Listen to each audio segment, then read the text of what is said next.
Hey, what is up, YouTube? It's Rich. All right, welcome to a video. Sorry I didn't really get to do many videos last week. I'm on a deadline, and work was it was more work than was humanly possible to do in a certain amount of time. And so I really couldn't mess around. If you're on Patreon, though, I've been uploading process videos. I can't always show the work publicly. This is a page from Batman that I'm working on, but the thing is there's really nothing that's a spoiler on it. But the point of this video actually was I had a thought last night, and I thought I would kind of kick it around for people because I noticed something. And I thought, you know what, that would actually be a good video. I've touched on it before, but it's a common problem that I see people having that are getting into drawing is the amount of sort of physicality involved in it. And so what ends up happening is no matter really what age you're at, your body probably isn't used to sitting and hunching over for hours and hours and hours. Your hand isn't used to holding a tool for hours and hours and hours, whatever it is, penciling or inking or even a stylus, if you're digitally working. And I mean, it can't even affect your eyes. Generally, if you're well, I never had eye problems, so I've been pretty fortunate with that, but as time has gone on, I mean, I definitely feel like your eyes can be an issue, and obviously genetically it can happen earlier. But first, I thought I would talk about your hand, and I guess your back. Your back is a tough one because it's there's really not much that I could say as just a normal person and give you advice on back. I mean, obviously you're going to want to sit with a decent posture and stuff like that. But if you're drawing a lot, it's just not possible. You know what I mean? At some point you're going to be hunching over, or your shoulders or whatever it is, something is going to fight you. But in terms of your hand, and I spoke about this before in another video, but what ended up happening was because I'm on such a tight deadline, I've been working just like crazy hours. This has been going on for like four to 5 weeks. So it's one of the reasons that I've just in general been doing less videos is I had books that I had taken. The Batman job I've been working on and off for about 7 months. So this isn't a new thing, but this was the last issue of it. And it kind of got pinned up against a wall. And then I did 2 issues of Nightwing. But it was all stuff that I had committed to a long time ago. Nightwing was even before COVID-19 started, just the issues that weren't written yet. But anyway, so I had to get all that done. So I've done like 60 pages of art in the last, I don't even know, probably 60 days. A little less, honestly, because I actually doubled up. I was doing 2 pages a day, which is kind of my point of why I'm talking about the preservation aspect of being able to work that much, because doing 2 pages a day is pretty brutal. So what ends up happening is when I get on real tight deadlines like that, like I might work 12 hours in a day, just as a for instance. I'm not saying that every day is 12 hours, but it can be that long. And so when I get done, usually I'm done at like 7-8 o'clock at night. I'll start early just because it's like I get stressed out, and putting off my day, meaning like starting at like noon or something like that, it doesn't really work for me. I'd rather hit the ground running at like 7 o'clock in the morning, and by noon kind of already have a chunk of my day done. I like that feeling, and it makes it less stressful for me. But so what happened was my hand doesn't bother me when I work. But what's funny is, so I hadn't played guitar in about 6 months, and just to break up the day when I was done working, I had maybe like 90 minutes before I was going to crash out and go to sleep. So I started playing guitar, but over a period of like 3 days, I did end up playing guitar for about 10 hours. And my pick hand, like this hand, from holding the pick, was getting sore. Like this finger was getting sore from gripping it so tight. And it reminded me of what probably someone would experience drawing or inking. I remember when I first was learning, or the first couple of years that I was working even professionally, it would happen more with a brush. but I called it like I would get like a death grip on a brush. And so as I would work with a brush and I was throwing more and more lines, I would just grip it like tighter and tighter and tighter. And it wouldn't, you don't even notice that you're doing it. But it's like all of a sudden you're like, God, my hand is freaking killing me. Like, what is going on? And yeah, so you have to be mindful of that. And so I had done a video, I don't know, I don't even remember what it was called or whatever. It's the problem with doing so many videos is things get kind of lost in the shuffle. It's just kind of unfortunate, but it is the way that it is. Sometimes people that know my channel well can sort of reference you. So if you ask a question in the comments section, there have been some really nice people that go, oh, I think it's in this video, and they'll post a link. So I do appreciate that. So thank you if you guys can step in and help someone. But yeah, so like when I hold the crow quill, like right now, and I'm inking, am I in frame? It's really early in the morning, so it's unfortunate is I have real bad lighting in here in the morning because the sun comes from that direction and just bakes the shit out of my table. I said to shut the curtains, but then you get weird reflective light, which is not helpful. But yeah, so thinking about like when I got done playing guitar last night, I was like, fuck, my fingers, my in particular my pointer finger was like really sore from gripping the pick. And I was like, all right, I need to like I need to explain for people drawing what they can avoid so that they're not uncomfortable drawing. So when I hold a crow quill, sorry, I'm switching pens really fast. I'm it's the downside of trying to ink and discuss something. But when I hold any of these tools, I'm actually holding them very, very lightly. I don't really grip the tools hard at all. And honestly, when you're playing guitar, it is the same thing. It's the people that are really, really good at the instrument and can really light it up. Generally speaking, they've got a very, very light touch. You know, you're maximizing everything to get the best result with the least amount of resistance. So like when I hold this micron as a for instance, I mean I take it in my hand, I hold it the way that's comfortable for me. And I know that some people hold pens differently, but you know, I'm just gripping it enough to balance it. That's it. There's never a point where I'm really squeezing the pen hard. And in fact, you know, if you tried to grab it out of my hand, you could probably pull it right out when I'm working with it. So if you can kind of try to get used to that, that will definitely help. And I honestly think that it'll improve your line quality too. So as you can see right now, I mean, as an example, I'm doing brush lines with a micron right now. I'm just drawing them and tapering them. But if someone saw a scan of this, they probably would think that I did these with a brush. So I talk about this, and I don't mean it in sort of like a dick way, because sometimes when I say it, it can sound like you're being like an egotistical prick. But I can get any line I want out of any tool. I really can. It doesn't matter what I ink with. I know what line I want to put down, and I can create it with the different tools. It's like some tools will do the line faster, but sometimes I want more control. So I switch back and forth from microns to Copic multi-liners to a Hunt 102 to a brush. And it really is efficiency that dictates what tool I grab. God damn it. This nib is a little older and it's holding ink. I need to, let me pause this for one sec. This is actually good because I can show this technique. So my ink is a little thick. It's first thing in the morning. I don't even remember. I don't think I diluted my ink yet.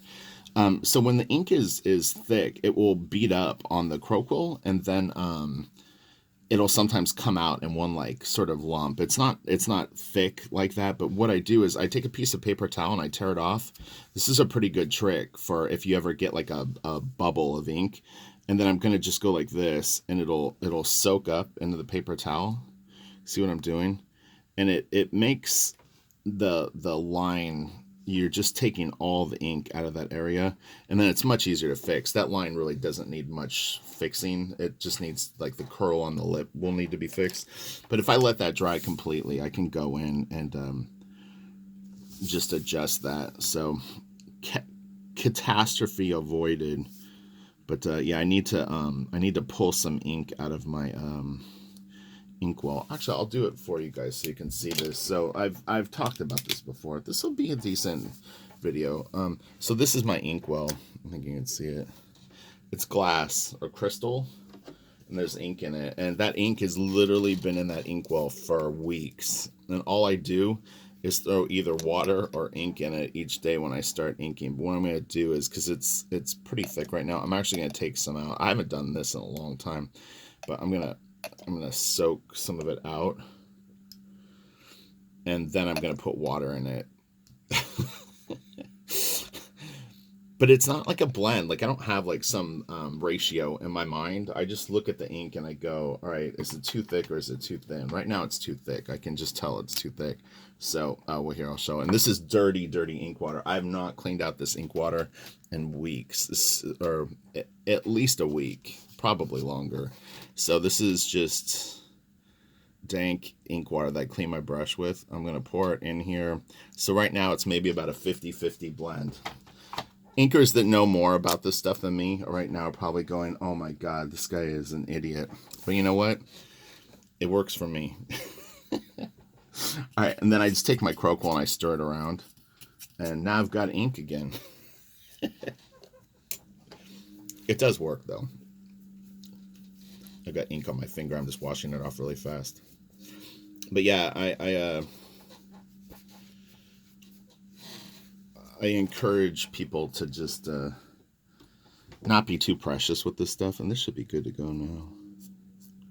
This nib is still, it's weird. It's a newer nib. I think I broke it out yesterday morning, and I like it. It's got a nice sharp tip on it, but for whatever reason, it's holding the ink a little bit.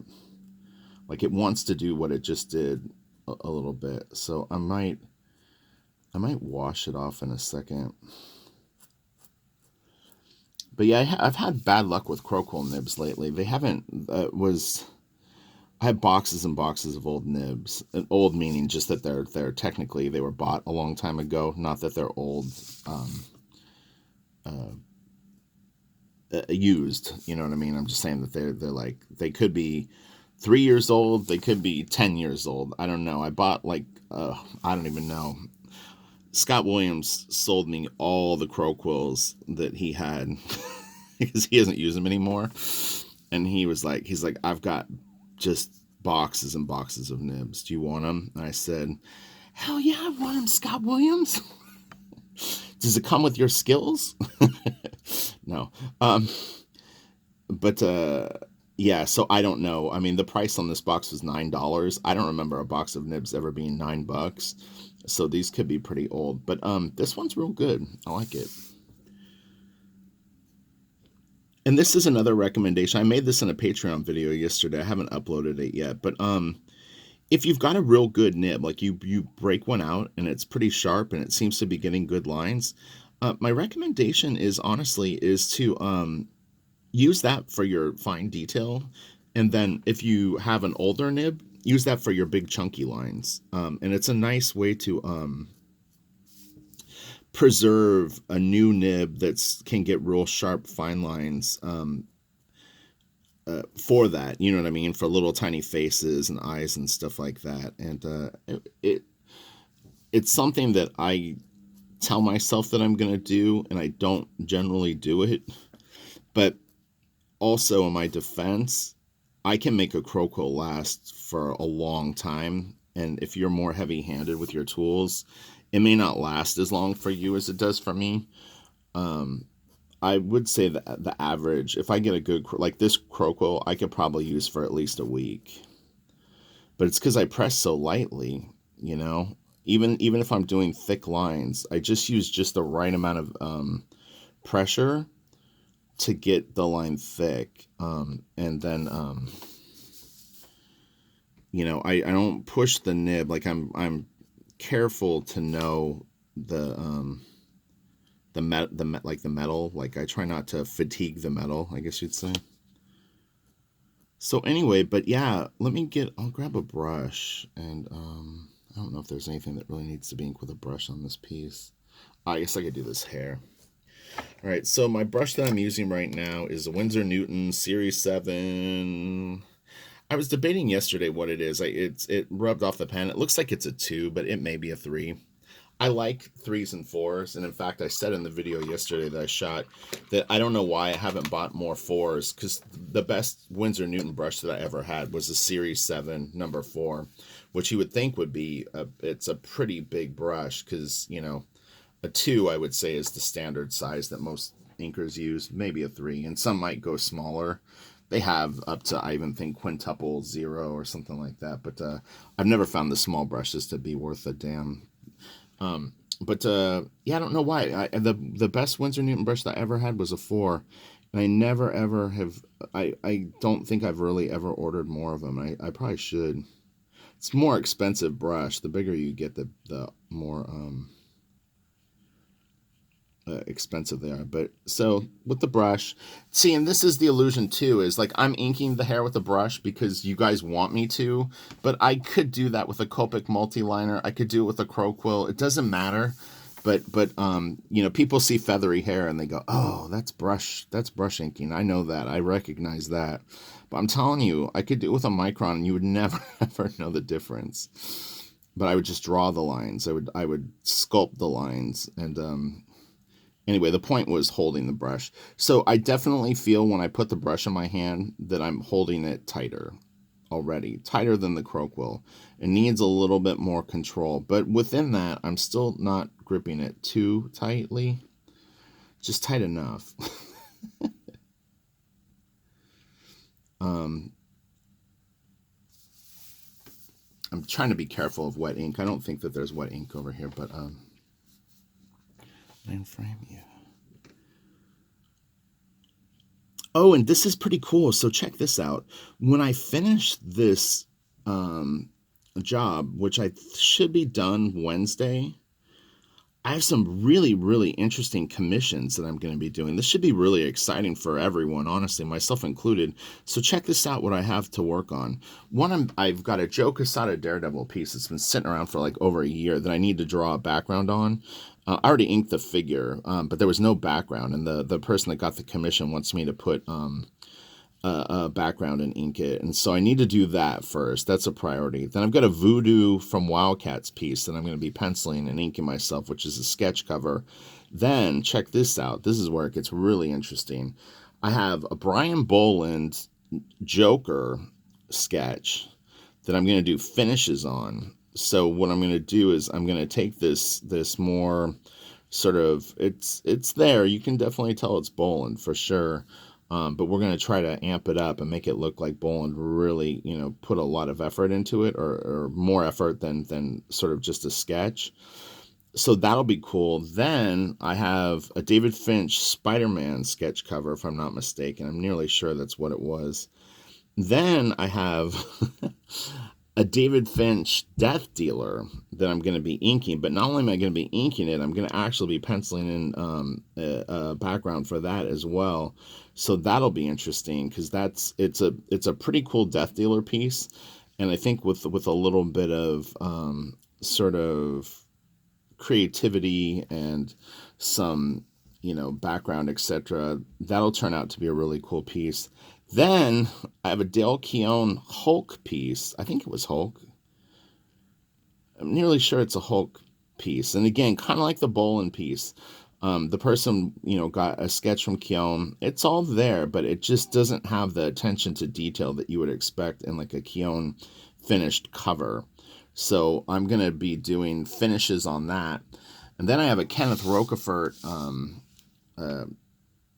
I think it's a sketch cover. I'm not sure. That's not here yet. The Keown and the actually the Death Dealer's not here yet either, but I've seen a pretty good scan of it. But yeah, there's a Kenneth Roquefort piece. So I've got a lot of commissions. I actually ended up turning down more. I can't even remember what the other one was. Oh, it was a Carlos Pacheco cover that I guess had never been inked or was unused. I'm not really sure, but I actually passed on that because I didn't want more commissions. I want to do the Silent Wolf piece for you guys, and then obviously get back to Blaster Kid as fast as possible. But commissions are nice. If you don't have work, you can always sort of plug in some commission pieces. So anyway, but yeah, so some fun stuff to look forward to, and I'll document that process. So we'll have some fun videos of that all going down.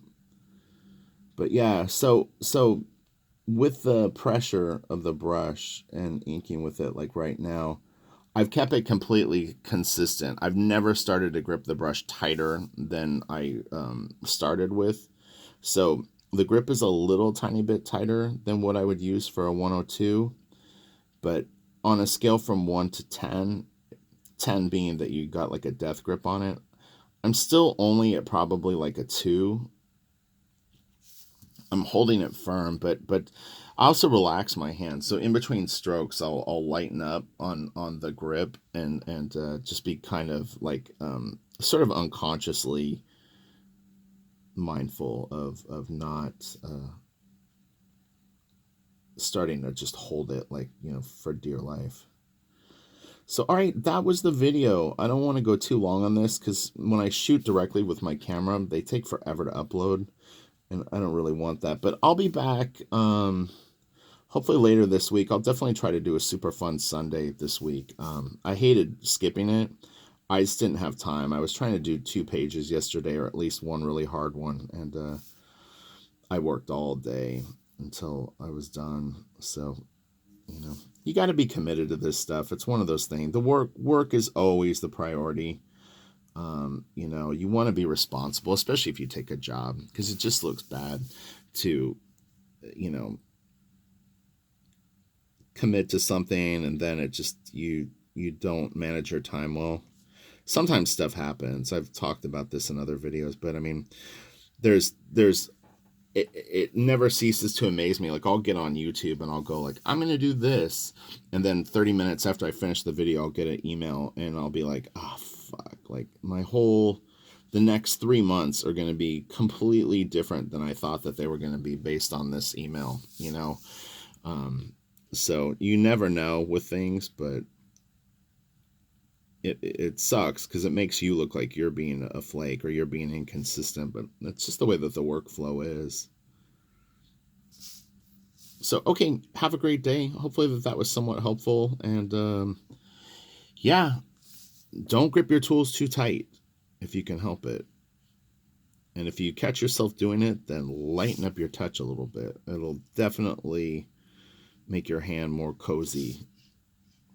And in terms of your eyes, I would just recommend try to stay off your phone as much as possible, like the devices like that. It sounds weird, but it will chew up your eyes really, really good. And in terms of your back, you just want to get a good chair. Some people, I guess, work standing up. I don't know if I could actually do that. That would be kind of trippy, but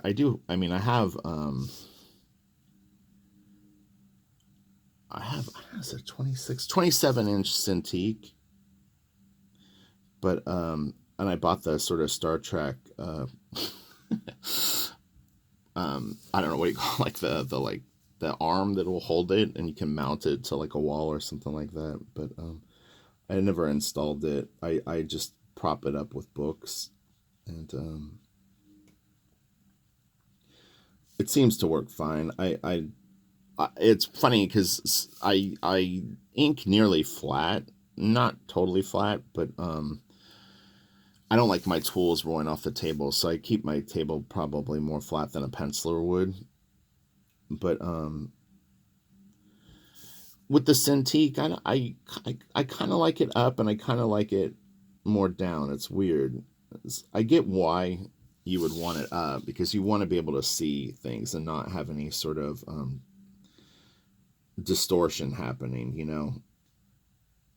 When you have your desk totally flat and you're penciling, there's a higher likelihood of your proportions being sort of messed up. And that's why you'll see pencilers with their tables, at angles like, it's a little difficult to say, but like instead of like this, they'll have them up like this. But it definitely will help you avoid proportional issues more.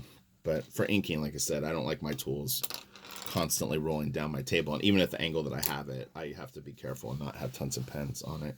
So, all right, have a great day. I hope everyone's doing well. Hang in there. COVID-19 is still running around, and I don't want anyone to get sick, so be careful with that. And then, hopefully everyone's having fun with their art. All right, later.